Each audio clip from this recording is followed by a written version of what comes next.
Oh, hi. Yeah, I'm always looking for new ways to prove that something different and paranormal is out there. And there's EVPs and there's recording devices, of course, but like, I just feel like there's another area that we can go into. Like, has anybody used medical equipment, to see if there's something otherworldly, in our bodies? I have this stethoscope, and I think I just like to use the tools that are around me. And oddly enough, I live next door to a bargain medical equipment depot. Often you're in small enclosed spaces. Like one time Jax put me in like a cellar closet for like an hour, and she said, just wait until you hear something. And I was like, Jax, I'm scared. But she was like, Liz, you gotta be brave. And she was right. But I had this, and I had forgotten I had it because it's so small and nice.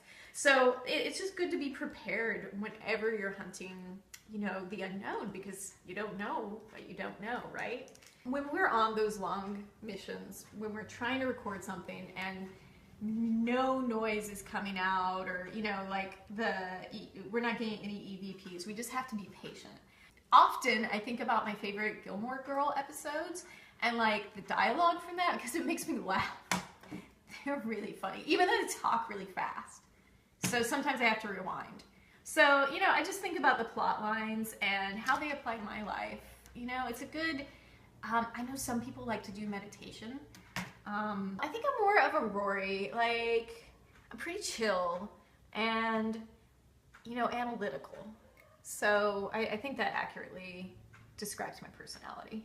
So I've never strangled a ghost with this or anything, because I've never had a corporeal experience. Like, they've always been ethereal.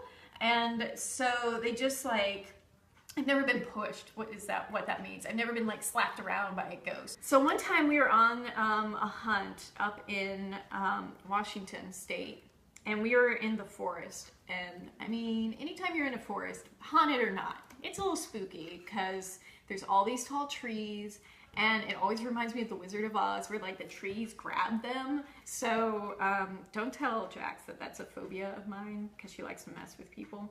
But yeah, I'm afraid of trees grabbing me. Anyway, so I use this flashlight, which the benefit of this one over like this tiny one, great to have to be prepared, but you can hit someone with this if that ghost has taken a corporeal form.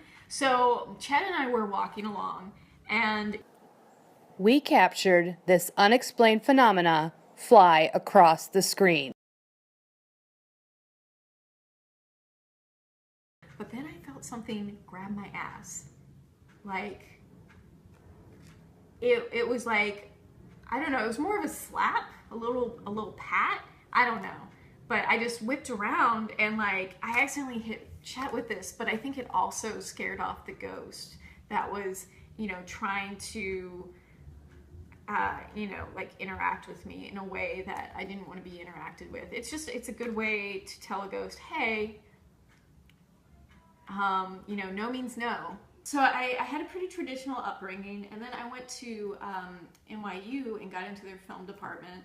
And the reason I was doing that was because I was like, I need to own my own content. Like, people didn't really want to hire me for their shows or like their short films. And so I was like, I'll just make my own. But I didn't know how. People can be really snooty when you ask them questions. And I was there to learn. And I'm like, I don't know how to white balance a mini DV camera, okay? It's not like something you just roll out of bed and do. And so I just felt like I didn't belong. And then one day, I noticed that my cat was staring at this fixed point on the wall. And I was like, something's going on. Cats just don't stare into space for no reason. Like, something had to be happening. And so while she was doing that, I set up my mini DV. But by the time I got the reel-to-reel set up, the cat was already asleep.